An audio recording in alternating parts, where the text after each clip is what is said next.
Hussain, Ipanast Hussain, Sardar Dada, Dast Dar Dast Yazid, Hakka ke bina la ilast Hussain.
Something terrible has happened.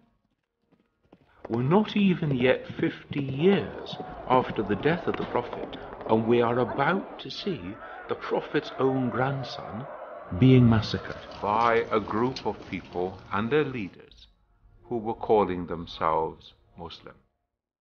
A kind of madness has entered into the picture, and that madness is about power.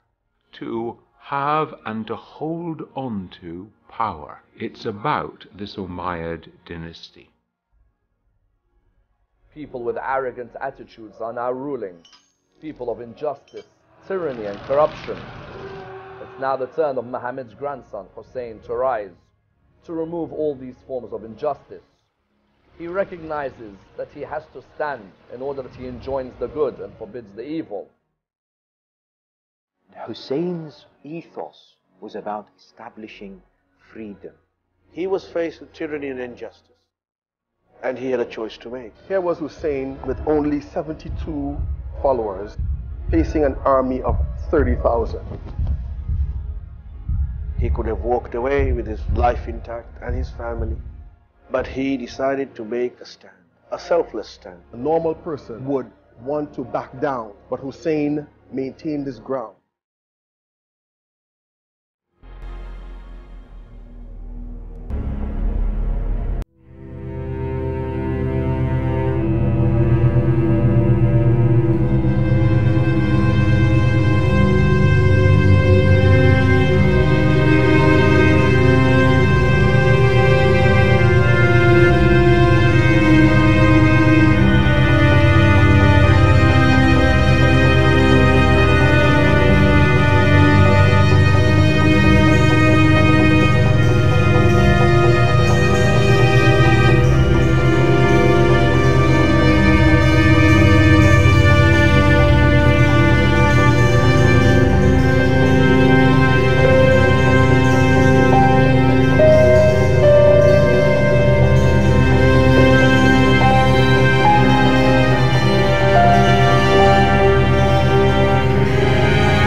I know this very well.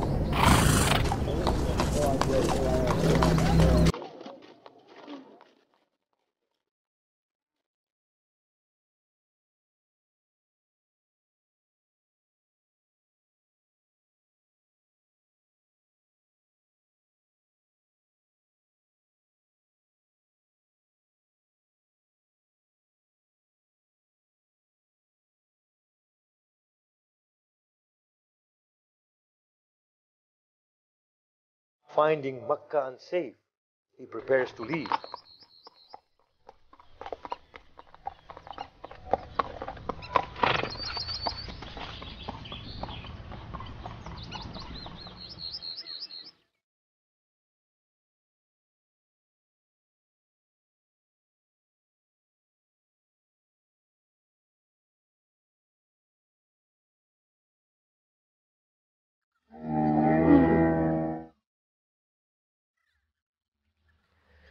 When Hussein was en route to Kufa, somebody cried out, Allahu Akbar.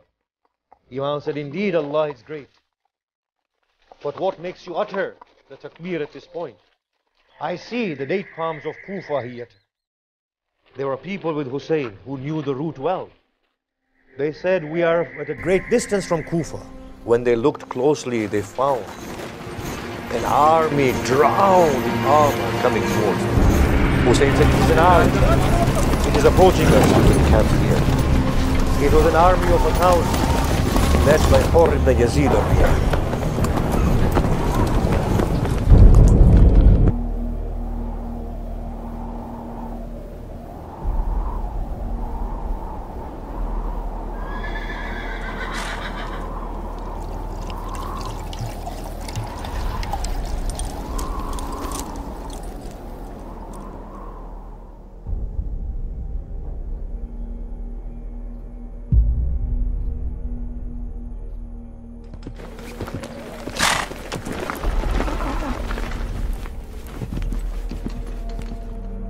Imam engages with Hur.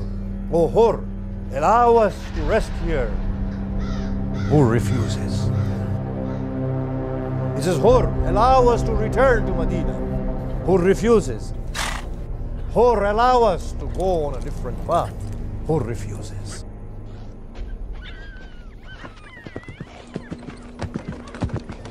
Hussein is forced to take a path at the banks of the Euphrates and the Nainoa.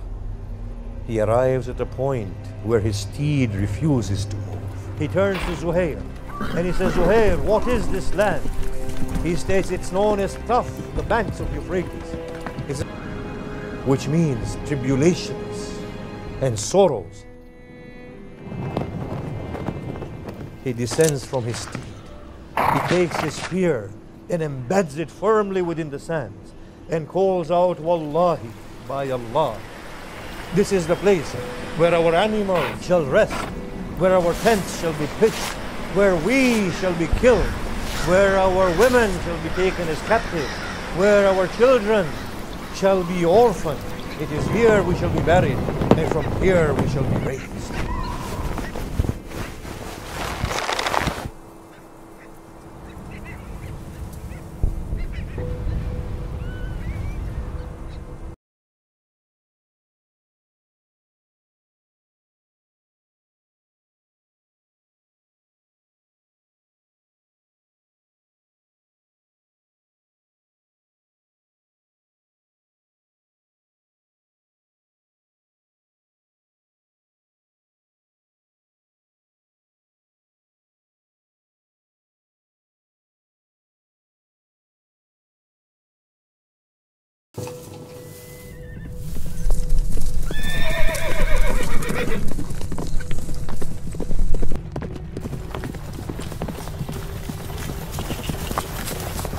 Upon arrival in Karbala, Umar ibn Sa'ad ordered that the route towards the river is completely blocked off and the campsite of Hussein would not receive any water.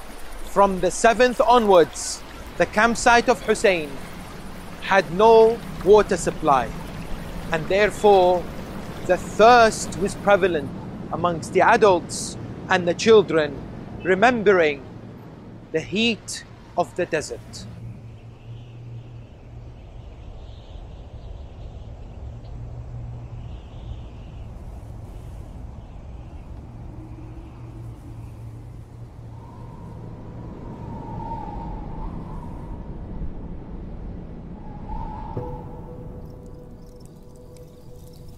It is the night of Ashura. The family and the companions of Hussein ibn Ali spent the night in worship, recitation of the Quran, as well as prayers. Hussein ibn Ali summons his companions and his family. He says, take the cloak of darkness of this night as a cover and flee for your lives, for I relieve you of the constraints of the oath of allegiance. Free yourselves and go, for by your death I shall not be saved. Oh Hussein, do you doubt our loyalty and commitment to you? Hussein smiles and says, no prophet nor wali has been given companions like the ones I have been given.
when the friends of Hussein had lost their lives, when only the Hashemites survived, it was decided that they would go into single combat. It was a tradition of war.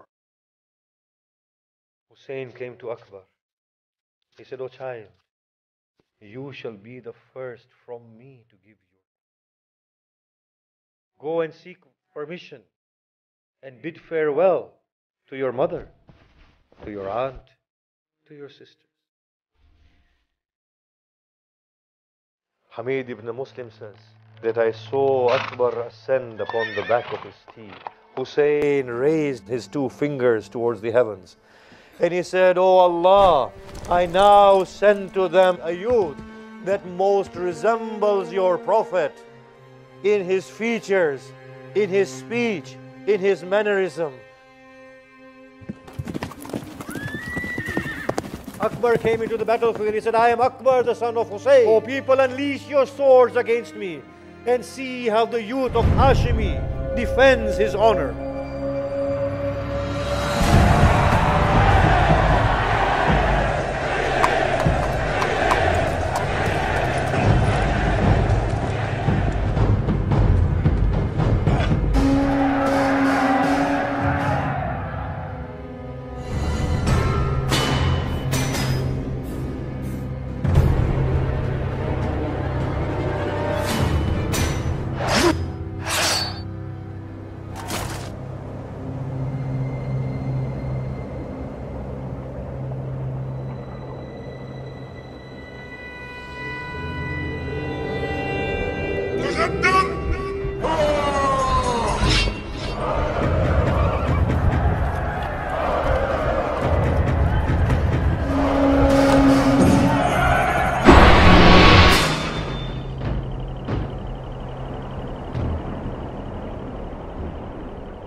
When Akbar was fighting, Hussein's heart is filled with anguish. He summoned Layla. He said, "Oh Layla, pray for your son and my son to return to us."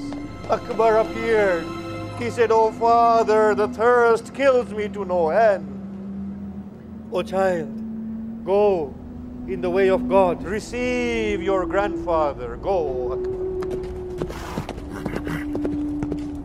Akbar goes into the battlefield, engages with the enemies. The enemies break the rule, surround him. They surrounded Akbar and fought with him all together. There is Murra bin Munqar, who avowed, who says to his companion, "By God, I shall inflict such a wound upon this youth that shall rid his father of his life." Murra bin Munqar, as Akbar is loosening his grip, embeds his spear in the chest of Akbar. And the spear breaks and Akbar descends to the ground. They surrounded him and they started hacking him. And he calls out, "Oh Father, peace be upon you."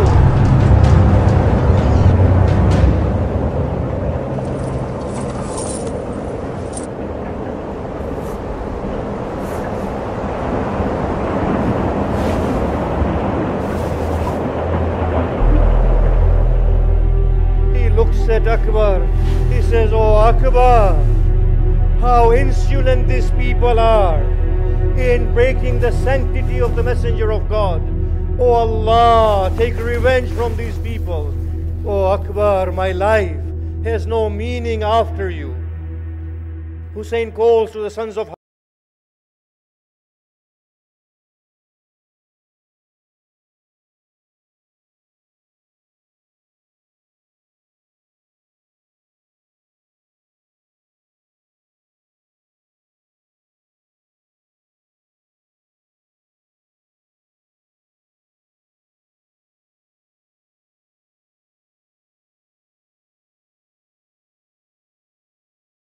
your brother. And Hussein's sentiment is depicted in these words: O star of dawn.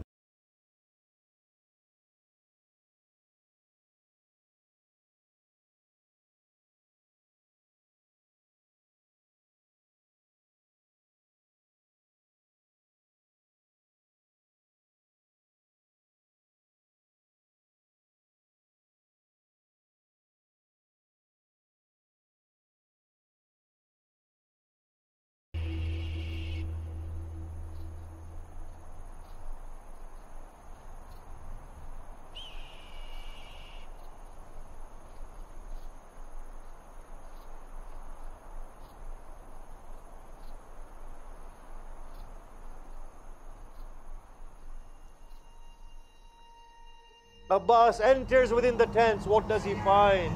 That little children are dying of thirst. They are crying out for water, and they are rubbing the water skins upon their bellies in order for the coolness of the water skin to relieve them of their thirst.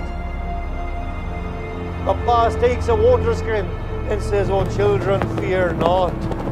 I shall bring back some water for you." Abbas comes out of the tents and says, "O Hussein, allow me to fetch some water for these thirsty, dying children." Hussein looks at Abbas, knowing that he will not see his Abbas again.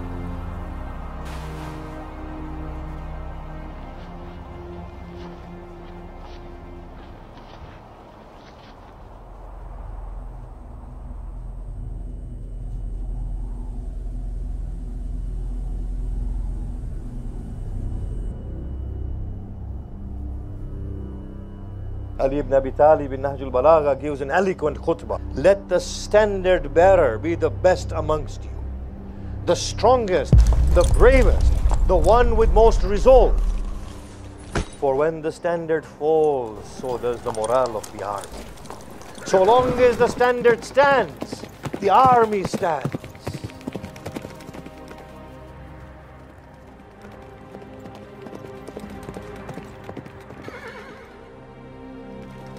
Look at the stature of this man. He was like a lofty mountain, and his heart was like a momentous wave. He was a champion swordsman, a fearless warrior, and he fearlessly advanced into the ranks of the enemy amidst the showering arrows and the striking swords and spears. Abbas makes way.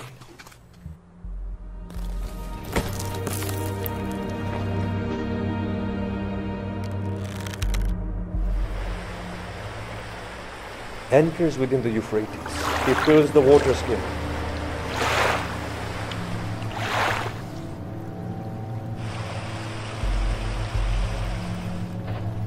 Comes out of the Al-Qama.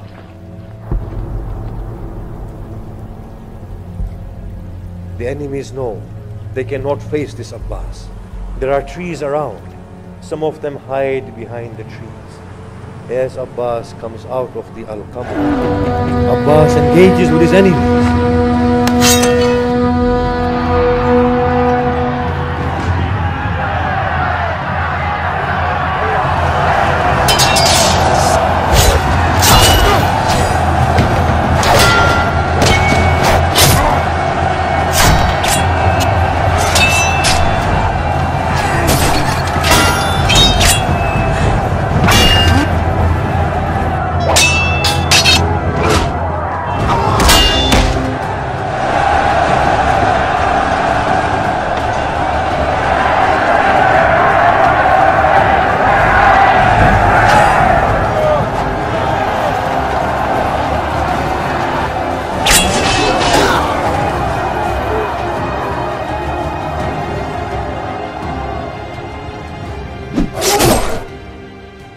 His right arm is cut, and instead of the pain that he feels, he cries out, "By Allah, even if you are to cut my right arm, I shall never cease to defend my deen and my Imam."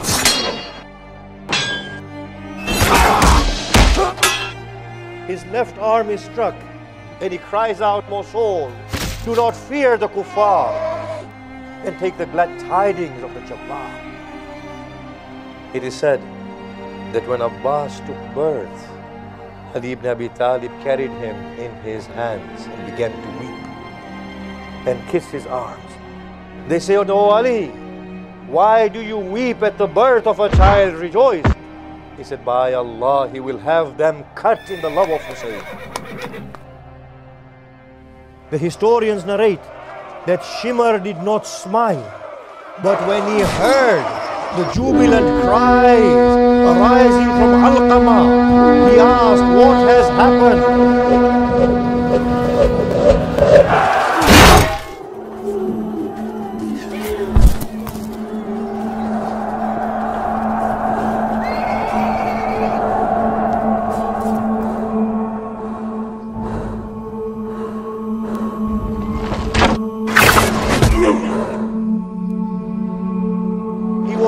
Abbas has been put to death. He broke into a smile. He said, "Now Hussein will not save himself. Now Hussein will die or will submit to Ibn Ziyad."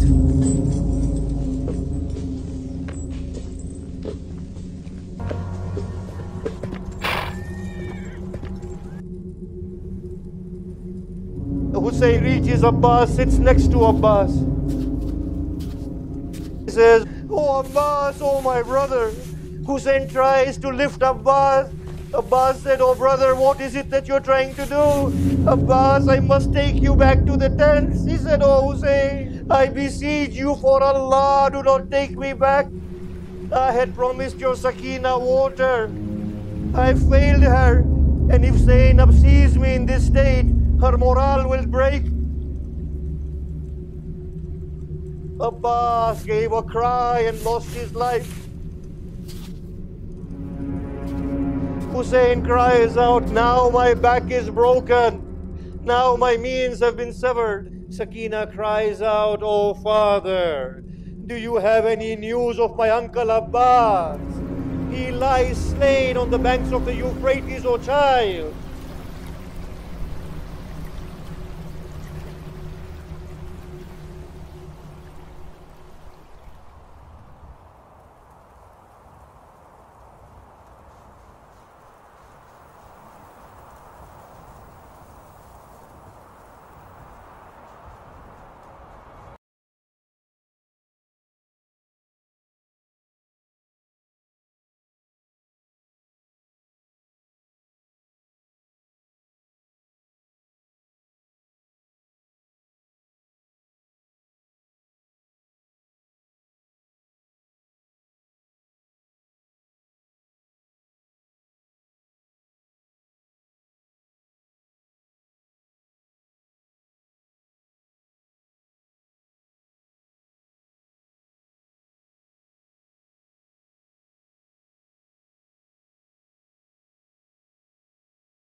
It cut the child's neck from ear to the ear.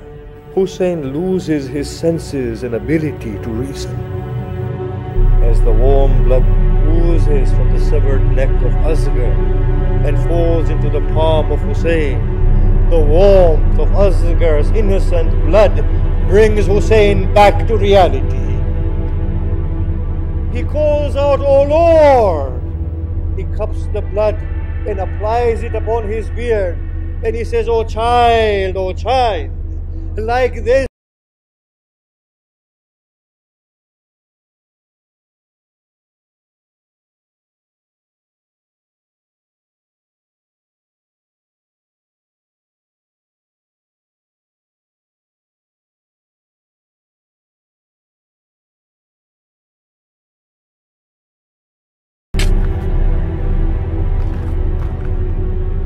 was time for him to go to the battlefield and fight courageously. He gathers the family members, starts to bid farewell to them one by one. And he looked, and there was one daughter of his, Sukaina, who was sitting in the corner of the tent. She looked up and said, "Oh my father, is it true that I will be an orphan?" He said, "Oh my dear daughter, bear this and be patient, for God the Almighty will reward you and will take you out of this difficult position." She said, "Oh my father, if is this the case, then place your hands on my head, just the way the orphans are treated." Hussein ibn Ali has now bid his farewell to his family members and goes towards the battlefield.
Then he looks towards his steed and spurs his steed and says, "O steed, take your master to his final battle."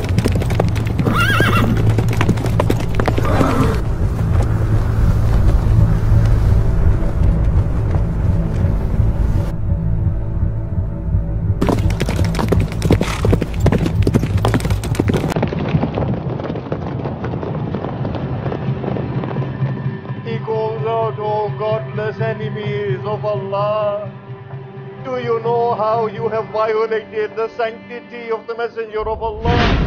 Do you know what blood you have spilled?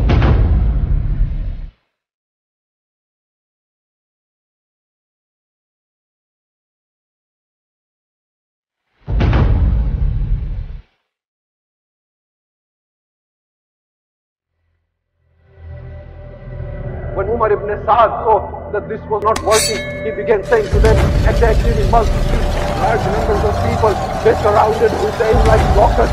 Everyone kept fighting Hussein from all sides. Hussein kept fighting.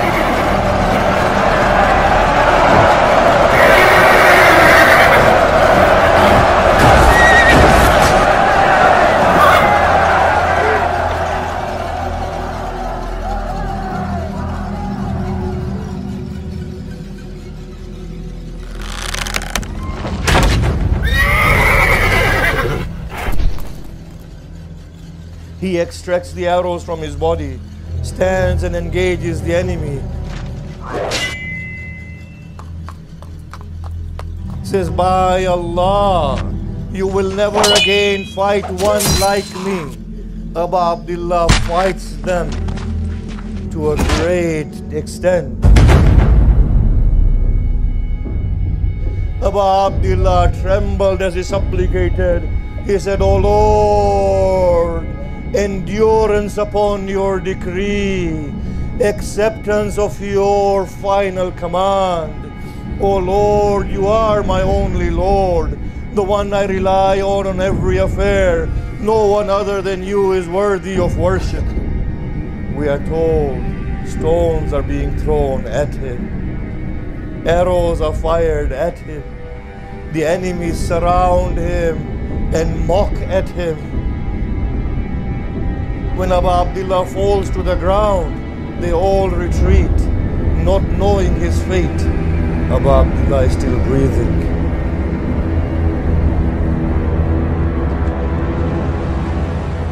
as the final moments of Abu Abdullah approach, as the army closes in on Abu Abdullah, Abu Abdullah's lips begin to move in the praise of Allah subhanahu wa ta'ala. The enemy is called out by Allah. We have not seen a man so deprived, so helpless, so hungry, so thirsty, so wounded, about to die, but his face radiates as Abu Abdullah's face radiates, with serenity and eulogizing Allah. Shimar advances towards Abu Abdullah. Abu Abdullah barely finds himself into sajda. Shimar grabs the hair of Imam Hussain from the back and flings him upon his back.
And for millions across the world today, Hussain stands as the exemplary individual and the role model in seeking to establish freedom, dignity, honor, and the right for self-expression.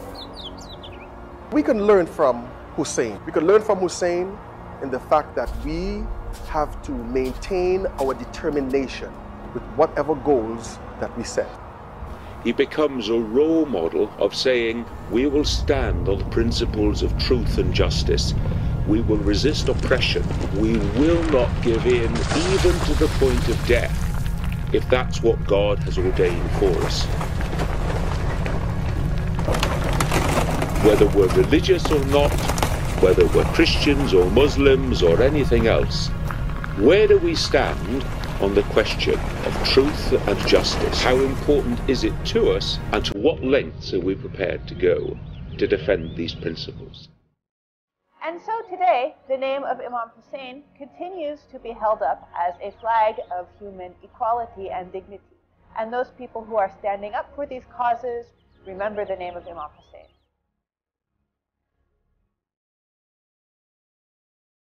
Don't believe that the message of Imam Hussain is limited to a race or a nation or a religion even. Remembering, keeping alive, commemorating those events gives us something upon which we can reflect in our own human lives today.